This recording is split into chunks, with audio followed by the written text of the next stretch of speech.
Her stomach fluttered when she saw the tall figure leaning on the huge black Ford truck, arms crossed over his impossibly broad chest. So he'd meant it when he said he wasn't going away. Crap.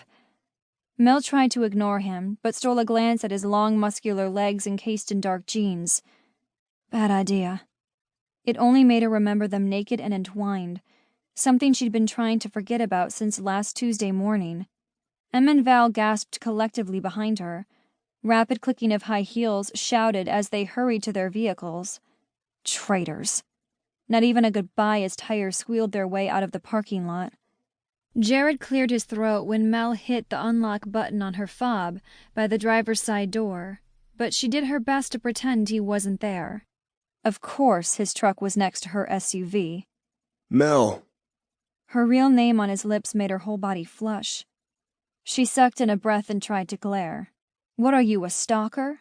I'm gonna call the police. Their gazes locked and her heart stuttered. Even the smirk on his face was gorgeous. She melted a little and couldn't look away from the dark brown depths in front of her. Baby, I am the police. Seriously? Is that your idea of a pickup line? He was at her side in seconds, grabbed her hand and kissed her knuckles. Thought we'd established I didn't need one of those with you. His expression was sincere, despite his playful words. Go out with me. No. A tremor shot down her spine. Why not? Because I'll end up in your bed again. She'd never admit that out loud, not when he was looking at her like that. We have nothing in common. His eyes bored into her until her core warmed and throbbed. She knew what he was going to say before he opened his mouth. I think we both know how wrong you are about that. The night we met proves how good we are together. In bed. He didn't have to add those words. Mel shivered anyway. There's more to life than sex. Right. Jared nodded. Which is why I want you to go out with me. He snaked an arm around her waist and pulled her into his chest. She squirmed, but her traitorous body moved into him instead of away. No. The stupid denial exited on a half moan. I can't get you out of my head, Mel. He whispered into her hair and her stomach flip-flopped. Don't say my name. The demand was never born, and his confession alone was enough to turn her into a puddle and make her beg for him. She resisted, wiggled for him to let her go.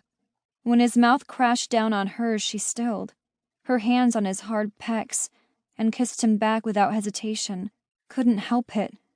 Her whole body tingled, warmth spreading down her limbs and settling low in her belly. Her sex pulsed, pleading for him. Their tongues danced, twined and dueled. She wrapped her arms around him when her legs wobbled, but Jared held her closer, pinning her to him. He kissed her harder, making her head spin.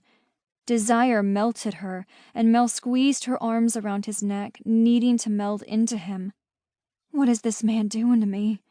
She'd never reacted like this to David's kiss. Breathing was difficult, but she didn't want to stop kissing him. Couldn't stop. Jared reached down, squeezing her bottom with both hands rocking his hips. His erection ground into her pelvis, and it wasn't nearly enough. She wanted to lift his shirt and run her hands over his defined lines, like she'd done the night they'd been together.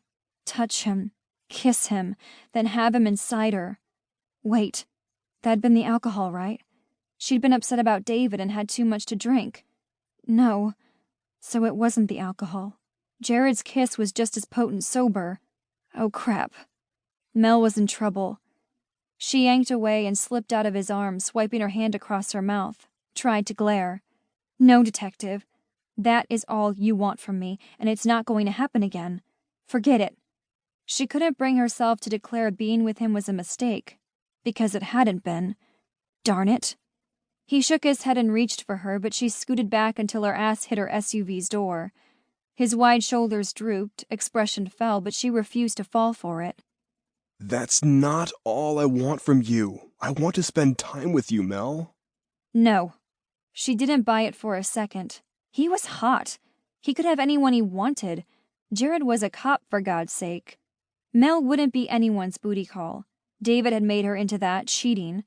On her, but with her, too. He'd married someone else. Had a son and another child on the way.